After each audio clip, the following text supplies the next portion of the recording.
And good morning, everyone. I have a question for you today. I have questions for you almost every day, but this is a really unique question.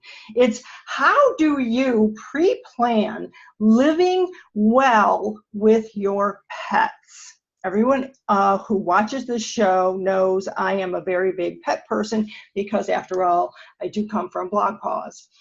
My guest today on Nurturing Big Ideas Today, and with me, Yvonne DiVita, your Big Idea Facilitator, is Debra Hamilton, and she's an attorney mediator. She's also an author. We're going to talk about those things. But Debra, how do you pre-plan something like that? I really don't even know the answer. Tell us. Well, it's interesting you should ask. Thanks so much, Yvonne. You know, I am such a big fan of yours. So I'm so grateful to be on here to help your listeners learn a little bit more about how to pre-plan for the care of their pets, whether it be because the neighbor doesn't like the fact their dog barks, or if something happens to them and they need to get care for their pet, what do? I was a litigator, and every time conflicts arose over pets, I would litigate.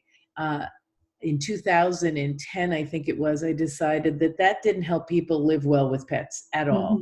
And so I learned how to mediate, which is, for those of you who might not know, or those of you who might have mediated simple things like business disagreements or divorces, or a myriad of other things, especially in business where mediation has been used a great deal. It's a voluntary process that's confidential that helps people resolve conflicts. So whether it is you with your neighbor or at divorce or maybe a veterinarian disagreement, it really helps to facilitate conversation without destroying relationships. And maybe it doesn't keep the relationship going forward, but it definitely doesn't have you have that angst at night, every night, waiting for a resolution. Awesome. So I have in my life been through mediation for a divorce, and when we met, I was fascinated by your book, by the work that you do, and for me personally, one of the things that hit me hard was, who's going to take care of my pets when I'm gone? And in the end, I assumed, well, one of my children will do it because, after all, they love pets too. And boy, did I learn from you that that's not a good thing to do. Well, it's a great thing to do, and your kids might actually take your pets, but you actually are part of almost every one of my MAP programs. So I broke my ankle in 2013, which is how I start my discussion, and I realized I had 9 dogs and no one to care for them because my family was caring for me. So necessity is the mother of invention. As I sat for 8 weeks waiting for my ankle to heal, I wrote the MAP program. It went through a few permutations. One of them was, and everybody loved the title, I'm Not Dead Yet, because everybody plans for their pets in their will. The only problem is you have to die. And if you don't die, then all the plans you've made in your will don't come to fruition. So that's why all 50 states have a pet trust. And you really want to talk to your trust and estate advisor about creating a pet trust. And in that pet trust is the directives that you're going to put forward for your pet. So what you sat through the program, and you were wonderful because you came up to me, I think, after the discussion and said, well, I don't have to do this because my daughter Chloe's going to take my dogs. And I said, great, no worries. I had, of course, said in the conversation, your kids can be one of the people, but you have to have 2 others. Redundancy is so important, especially for those of you who are listening who've rescued one of those bully breeds from shelter. If you don't make a plan for those dogs, their future is really in jeopardy. So the MAP plan stands for Make a Plan, Address the Needs of Your Pet, appoint caregivers, and then you have to publish it because you have to tell people, hey, I made a plan. Here's where it is. And if Yvonne can't take my dog, and Mary Jo can't take my dog, and Chloe can't take my dog, well, then this is the remainder men that can take my dog, because there are organizations like the North Shore Animal League and Texas A&M that allow you to build in a caregiving placement for your dog if, in fact, there's no one to take your dog. So this is the conversation I have all the time, and most people really think their kids are going to take the dog. and some kids do, some relative does. But wouldn't you like to have a little bit? I loved what you said later on, which is what I repeat to everyone. My friend Yvonne came up to me and said, I want to give Chloe the ability to know who to give my dogs to, so she doesn't have any guilt if she can't take my dogs. And I have repeated that a million times because I had never thought about the guilt. I'm Irish Catholic, you're Italian. So the guilt our parents heaped upon us, anybody who's listening to this knows, maybe they didn't have guilt-ridden parents, but I did. The fact that you can allow your children to know, I'd love for you, because that were my kids. I love my sons. I love you to take the dogs. My oldest son is dating someone who doesn't really like dogs, so that's not going to happen. And he doesn't live in a pet-friendly building for dogs. Cats, yes, not dogs. And my youngest has no place to live. I mean, not really. And so he can't take them. So where are my dogs going to go? So everyone knows my sons are first. But that these other people can hold them, and if my sons ever get the opportunity to take the dogs back, they can.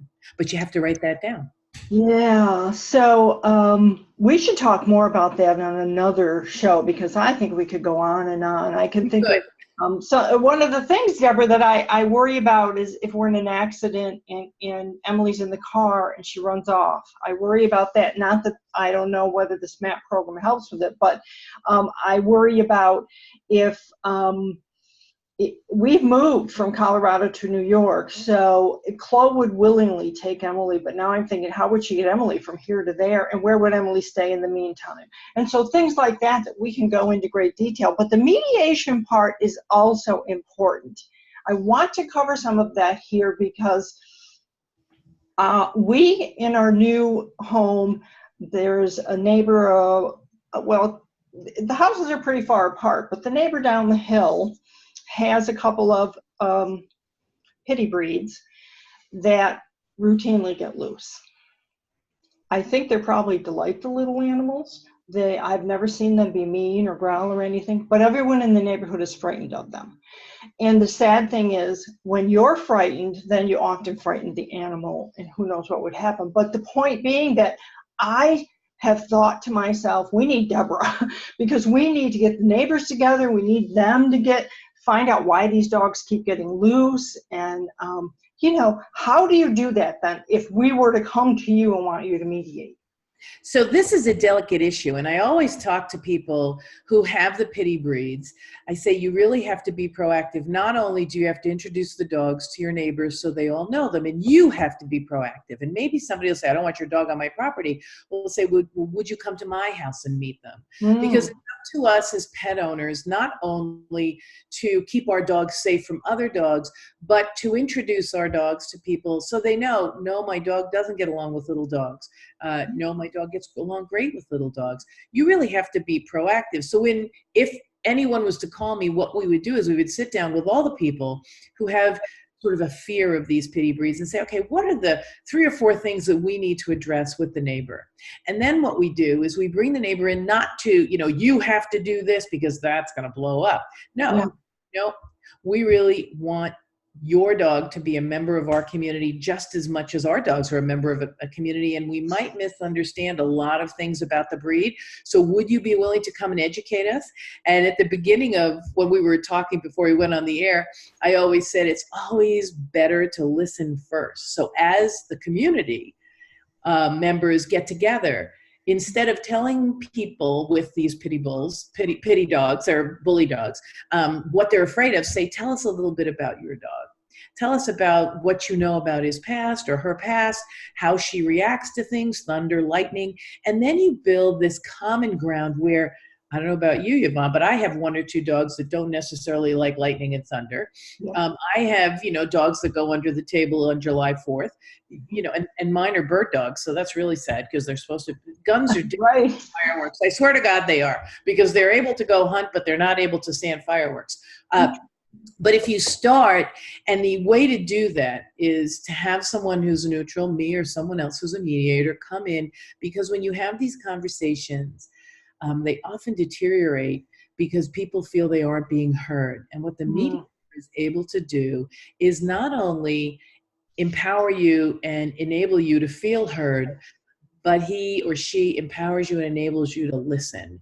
And I always say, stop, drop, and roll, which is stop talking and listen. Because if you listen for understanding instead of response, it is so much more beneficial to you, because you'll understand what Yvonne's saying about her dog, or about maybe her fears of pit bulls. Because people with pit bulls usually understand the reticence of people to come up to the dog.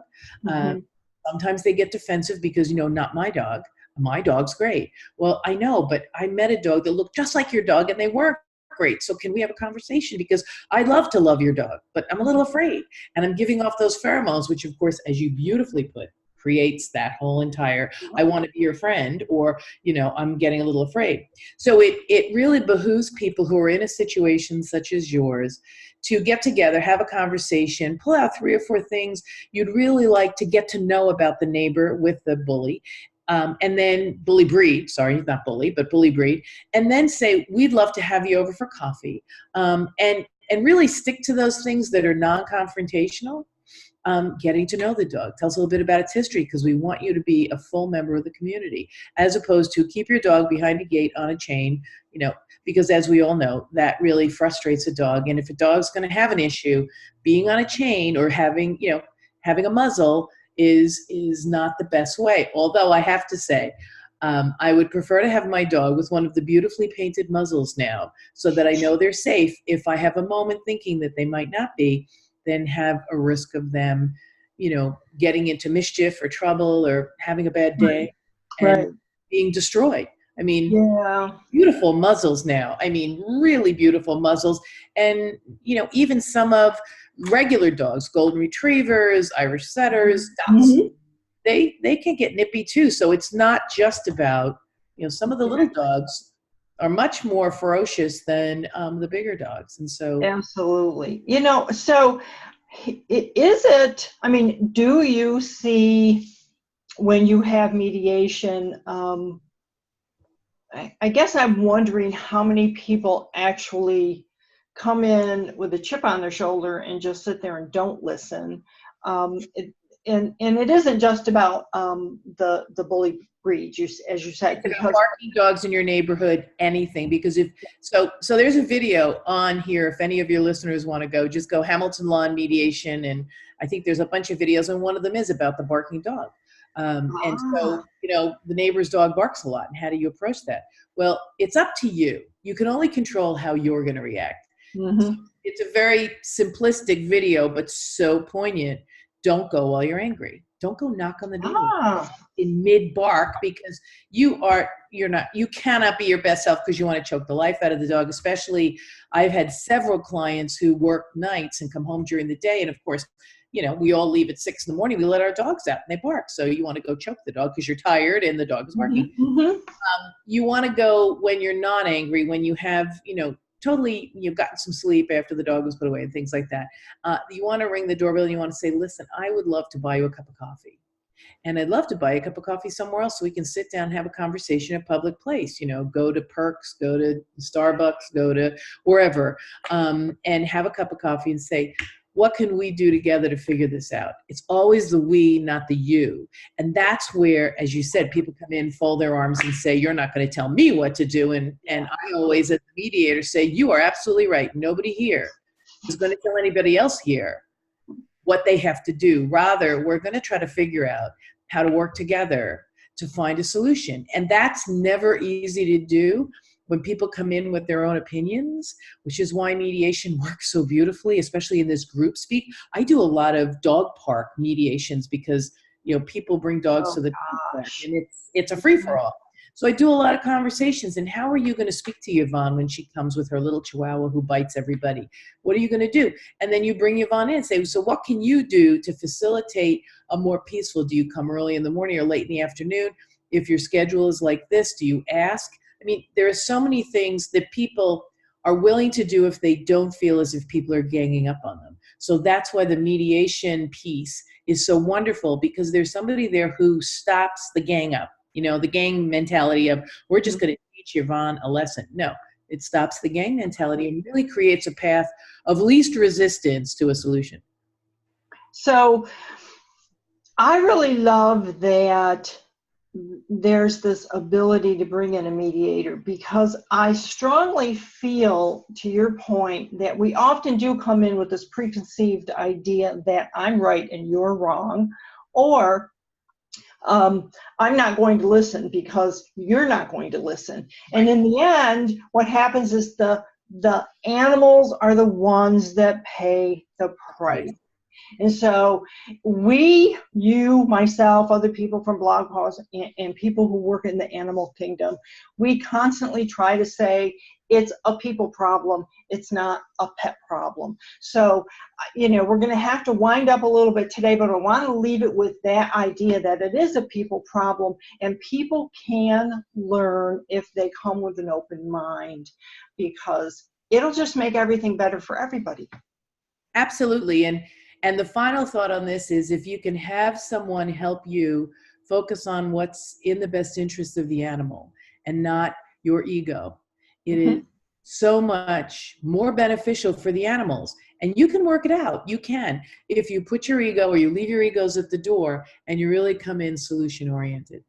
I love it. I love it. I am going to make sure in the blog post that people know where to find you, where to find your videos, and your MAP program, which is so, so important. And we are going to talk again, because I think there's a lot more of this conversation that we could have. So Debra, thank you for being on Nurturing Big Ideas today, and I will see you again soon. Great. Thank you so much, Yvonne. Take care, everyone. Bye-bye.